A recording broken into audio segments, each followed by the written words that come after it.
Terima kasih kepada saudara-saudari yang telah setia mengikuti channel Kang Kiai. Semoga saudara-saudara dalam keadaan sehat walafiat. Allah berikan panjang umur, sehat walafiat. Dijadikan kita dan keluarga kita sebagai orang-orang yang bahagia. Hidup sakinah, mawaddah, warahmah. Amin. Allahumma amin. Saudara-saudara sekalian yang saya hormati, ada tantangan debat disampaikan kepada Habib Idrus Ramli dan Wafi yang mengaku sebagai santri dari Sidogiri. Justru debat ini diinisiasi oleh santri-santri Sidogiri yang mempermasalahkan ucapan pernyataan Idrus Ramli dan muridnya yang bernama Wafi itu, bahwa pengasuh pendiri Sidogiri itu adalah bagian dari Ba'alawi. Kenapa? Karena jelas pengasuh dan pendiri pesantren Sidogiri itu sudah mendapatkan isbat nasab keturunan dari Syekh Abdul Qadir Al-Jailani, di mana Wali Songo yang ada di Nusantara ini juga nasabnya dari Syekh Abdul Qadir Al-Jailani. Tantangan ini disampaikan kepada Idrus Ramli dan Wafi yang selama ini membela mati-matian kepada Rabithah Alawiyah, kepada para Habib dan keturunan tokoh fiktif Ubaidillah yang menjadi kakeknya, datuknya para Habib yang ada di Indonesia ini. Sungguh ini sangat disayangkan oleh kita bangsa Indonesia, oleh kita kaum muslimin dan muslimat Indonesia yang mulai tidak percaya kepada para Habib kalau mereka adalah keturunan Rasulullah. Di satu sisi seluruh hampir umat Islam percaya terhadap penelitian Haji Imaduddin Utsman Al-Bantani, tetapi satu orang yang bernama Habib Idrus Ramli dan Wafi ini malah terang-terangan menyatakan orang-orang yang percaya terhadap tesisnya Haji Imaduddin Utsman Al-Bantani itu adalah orang-orang yang bodoh, orang-orang yang dungu, orang-orang yang bego, orang-orang yang tidak berilmu. Idrus Ramli bersama Wafi merasa sebagai orang yang paling tinggi ilmunya, sehingga secara keseluruhan siapapun yang mengikuti percaya akan kajian dan tesis Haji Imaduddin Utsman Al-Bantani dianggap sebagai orang yang tidak berilmu.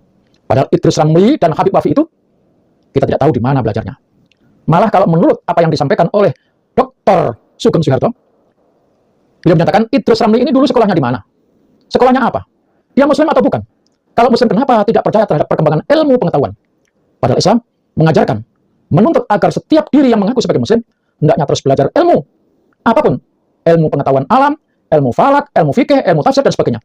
Tetapi satu hal yang tidak boleh diingkari adalah ilmu alam, ilmu fisik. إعلاما بأن المؤسس لهذا المعهد السيد سليمان بن عبد الرحمن بن شيبان من حضرموت، وأسس هذا المعهد في سنة 1445 سنة ميلادية، وبلغ عمر هذا المعهد 285 سنة.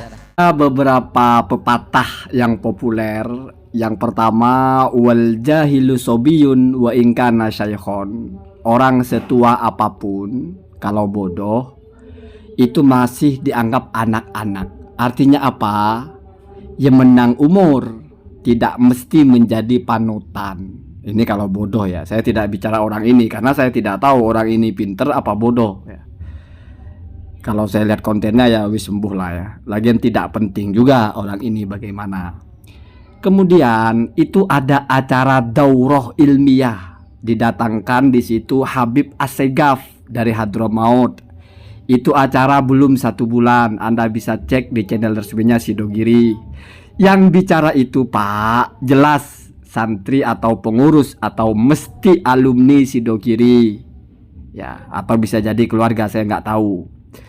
Tetapi kalau ngerti bahasa Arab, apa yang dibicarakan oleh Ustadz tadi itu, muassis hadal ma'had ya, pendiri pondok pesantren Sidogiri ini adalah Basyaiban min Hadramaut. Basyaiban itu apa Pak? Kalau yang Hadramaut ya. Jadi kalau masalah berbeda kemana jalurnya, nggak usah bawa-bawa pesantren Sidogiri deh. Itu sudah diperdebatkan. Satu ya. Yang kedua, Bapak ini alumni Sidogiri bukan? Bapak kan cuma dengan kontennya Gus Hasan Asyarif yang alumni Sidogiri apa bukan juga tidak jelas. Terus alumni Sidogiri mana sih yang nantang debat Gus Idrus itu atau Gus Wafi itu? Kalau memang Bapak berani, Gus Hasan berani, ngapain bawa-bawa orang gitu? Nantang aja sendiri langsung. Ini kok kayak mau ngelawan tapi nggak berani, terus bawa-bawa orang, apalagi mengklaim pesantren Sidogiri siap menjadi fasilitator. Itu Bapak dengar dari mana sih? Tolonglah Bapak, walaupun biasanya tidak mengerti secara keilmuan gitu, setidaknya menyaring berita itu ya gunakanlah kedewasaannya gitu ya. Terus diklaim kalau disimak lengkap seluruh mayoritas masyarakat Indonesia itu sudah setuju dengan tesisnya Pak Imad. Dari mana Pak? Dari mana?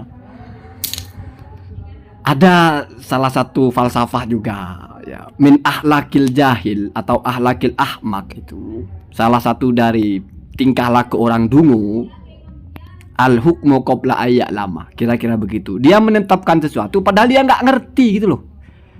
Dia nggak tahu tembok itu apa, tiang itu apa, lantai itu apa, kan nggak ngerti. Lalu dia membuat kesimpulan, oh ternyata tembok itu adalah yang kita injak ini, sementara lantai adalah yang itu, yang berdiri itu. Apa yang terjadi Pak? Ya karena dia nggak ngerti apa yang dibicarakan, dia nggak paham tembok itu apa, lantai itu apa, sehingga ketika dia membuat kesimpulan atau membuat hukum ngaco. Itu banyak di YouTube Pak yang ya tolonglah Bapak jangan menjadi salah satunya gitu loh. Itu deh saran saya. Kalau yang berani nantang sendiri aja deh, nggak usah ngojok-ngojokin orang, ngojok-ngojokin alumni Sidogiri. Alumni Sidogiri mana? Pakai mempertanyakan Gus Idrus itu alumni Sidogiri apa bukan, sekolahnya di mana? Pak Sugeng. Bapak mungkin nggak ngerti retorikanya Pak Sugeng. Pak Sugeng itu bilang sekolah di mana, bukan tidak tahu Gus Idrus itu siapa. Pak, ini memahami bahasa orang aja.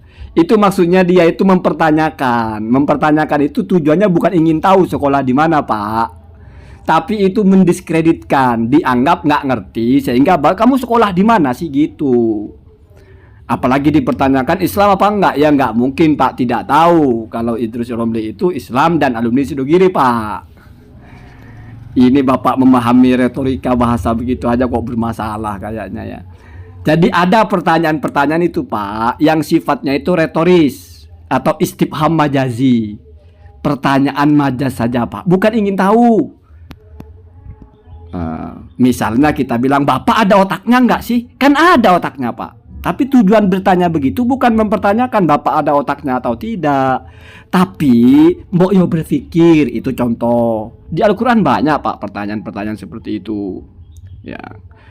Hal yastawiyani masalan, misalnya apakah orang buta dan orang melihat itu sama? Apakah orang bodoh dan orang pintar itu sama? Kan tidak mungkin sama Pak. Berarti pertanyaan itu bukan ingin tahu jawabannya apa. Apalagi pertanyaan itu narasinya dari Al-Quran. Masa Allah ingin tahu?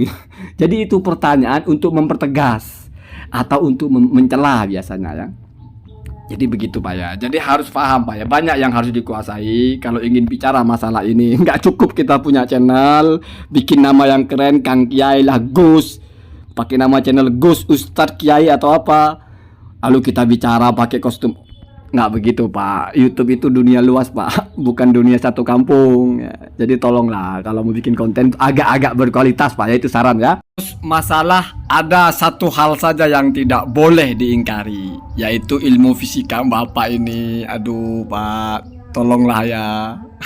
Jangan terlalu konyol membuat konten. Bapak ini kan sudah sepuh kelihatannya, bukan anak-anak. Kalau bicara boleh tidak boleh dalam agama Pak, Bapak tidak boleh mengingkari duhur itu 4 rakaat. Walaupun itu bukan fisika Pak. Justru Bapak ya boleh saja kalau mau mengingkari rumusan-rumusan dalam fisika, bebas lah Pak. Bukan kewajiban akidah itu. Kita nggak percaya ya apa konsekuensinya. Kenapa jadi tidak boleh? Aneh-aneh aja Bapak ini ya. Udahlah Pak ya. Jangan bicara yang Bapak nggak ngerti lah. Itu sarannya. Allahumma hadina hadasabil.